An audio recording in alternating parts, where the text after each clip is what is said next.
So that inter-Korean summit has led many to hope that the two Koreas can finally sign a peace treaty to formally end the Korean War.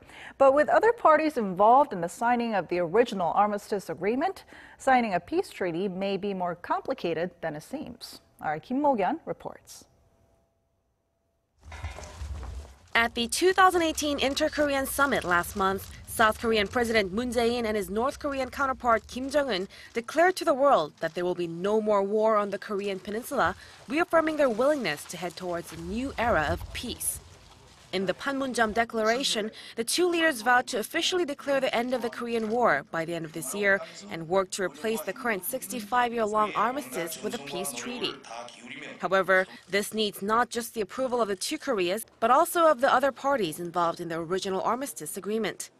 In 1953, the Korean War had been temporarily halted with an armistice agreement, which was signed by representatives from the U.S.-led United Nations Command, China, and North Korea.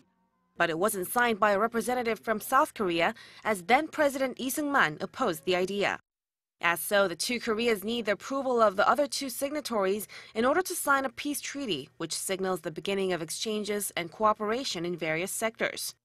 Many experts expect the process to first begin with a declaration of the end of the war between the two Koreas, which will be followed by the participation of the U.S., and finally the signing of the peace treaty together with the U.S. and China. With a long journey awaiting the two neighbors, it seems like the key to achieving prosperity and peace on the peninsula will depend on how the signatories judge the North Korean leader's words, especially on his willingness to denuclearize. Kim Mok-yeon, Arirang News.